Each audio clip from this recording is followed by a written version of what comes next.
Hi guys, എന്തൊക്കെയുണ്ട് വിശേഷങ്ങൾ? എല്ലാവർക്കും സുഖമല്ലേ? കുറച്ച് ദിവസങ്ങളായിട്ട് എനിക്ക് വീഡിയോസൊന്നും അപ്ലോഡ് ചെയ്യാൻ പറ്റിയില്ല. കുറച്ച് നാളുകൾക്ക് ശേഷം ഇന്നാണ് ഞാൻ വീഡിയോ ഇടുന്നത് കേട്ടോ. ഇന്ന് ഞാൻ നിങ്ങൾക്കായി ഉണ്ടാക്കാൻ പോകുന്നത് ഒരു സേമിയ പുലാവാണ്. ബ്രേക്ക്ഫാസ്റ്റായിട്ടോ അല്ലെങ്കിൽ എപ്പോൾ വേണമെങ്കിലും കഴിക്കാൻ പറ്റിയ ഒരു ഡിഷാണിത്. അപ്പോൾ ഇത് എങ്ങനെയാണ് ഉണ്ടാക്കുന്നതെന്ന് നമുക്ക് നോക്കാം. ഞാനിവിടെ എലൈറ്റിൻ്റെ വറുത്ത സേമിയ 400 ഗ്രാമാണ് എടുത്തേക്കണത്.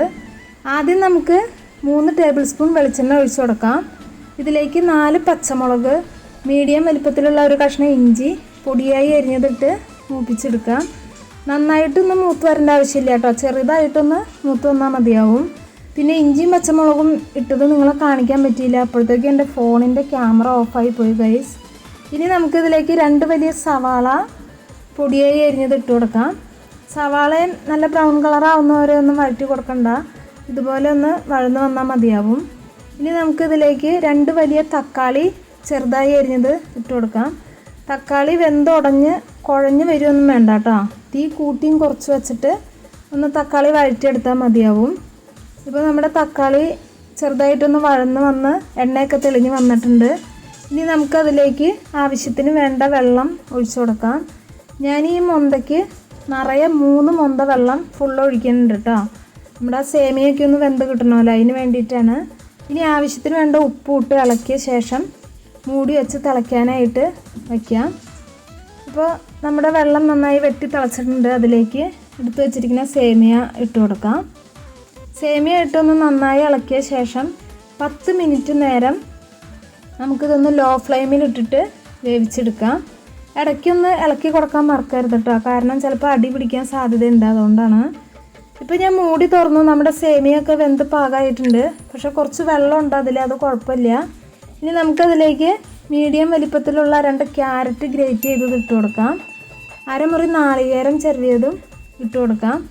ഇനി ഇത് നന്നായി ഇളക്കി മിക്സാക്കിയ ശേഷം നമുക്കതിലേക്കൊരു 1/4 മൊന്ത വെള്ളം കൂടി ഒഴിച്ചിട്ട് നമുക്ക് മൂടി വെച്ചിട്ട് നമുക്ക് ഒരു 8 മിനിറ്റ് നേരം കൂടി ഒന്ന് വേവിച്ചെടുക്കാം കേട്ടോ. ആദ്യം കുറച്ച് അതിൽ വെള്ളം ഉണ്ട്, എന്നാലും ഞാൻ ആ ക്യാരറ്റും കൂടി ഒന്ന് വേവണമല്ലോ, അതിന് വേണ്ടിയിട്ടാണ് 1/4 മൊന്ത വെള്ളം കൂടി ചേർത്തത്. അപ്പോൾ 8 മിനിറ്റിന് ശേഷം ഞാൻ മൂടി തുറക്കുകയാണ്. ഇപ്പോൾ നമ്മുടെ സേമിയൊക്കെ നന്നായി വെന്ത് വന്നിട്ടുണ്ട്. ഇനി അതിലേക്ക് നമുക്ക് നല്ല ഫ്രഷ് മല്ലിയില കുറച്ച് അരിഞ്ഞത് ചേർത്ത് കൊടുക്കാം. മല്ലിയിലയൊക്കെ നിങ്ങളുടെ ഇഷ്ടപ്രകാരം അളവ് കൂട്ടോ കുറയ്ക്കുകയൊക്കെ ചെയ്യാം കേട്ടോ. ഇനി മൂടി വയ്ക്കേണ്ട ആവശ്യമില്ല. ഒരു 4 മിനിറ്റ് നേരം മീഡിയം ഫ്ലെയിമിൽ ഇട്ടിട്ട് ഇതുപോലെ ഇളക്കി വെള്ളം തോർത്തിയെടുക്കുക. ഇപ്പോൾ നമ്മുടെ സേമിയ പുലാവ് ഇവിടെ റെഡി ആയിട്ടോ. ഞാൻ തീ ഓഫ് ചെയ്യാണ്. അപ്പോൾ ഈ പുലാവ് നല്ല ടേസ്റ്റാട്ടോ കഴിക്കാനായിട്ട്. നമ്മൾ പലതരം പുലാവൊക്കെ കഴിച്ചിട്ടുണ്ടാവും, പക്ഷേ ഇതിൽ ക്യാരറ്റും തക്കാളിയൊക്കെ ചേരുന്നതുകൊണ്ട് നല്ല ഹെൽത്തിയാണ്. അപ്പോൾ ഇത് ചൂടനെ നിങ്ങൾ ഉണ്ടാക്കി കഴിക്കാൻ ശ്രദ്ധിക്കണം കേട്ടോ, അപ്പോഴാണ് ഇത് കഴിക്കാൻ ടേസ്റ്റ്. തണുത്താലും കുഴപ്പമൊന്നുമില്ല, നല്ല ടേസ്റ്റ് ഉണ്ടാവുക ചൂടനെ കഴിക്കുമ്പോഴാണ്. അപ്പോൾ നിങ്ങളിതെല്ലാവരും ഒന്ന് ട്രൈ ചെയ്ത് നോക്കിയിട്ട് നിങ്ങൾക്ക് ഇഷ്ടപ്പെടുകയാണെങ്കിൽ ലൈക്കും ഷെയറും സബ്സ്ക്രൈബും കമൻറ്റും ചെയ്യാൻ മടിക്കരുത് കേട്ടോ.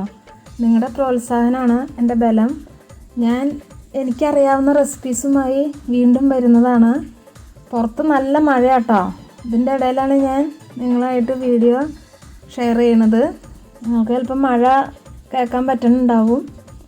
അപ്പോൾ എന്തായാലും സബ്സ്ക്രൈബും കമൻറ്റൊന്നും ചെയ്യാൻ മടിക്കണ്ട. അപ്പോൾ അടുത്ത വീഡിയോയുമായി ഞാൻ വരുന്നത് വരെ ബായ്.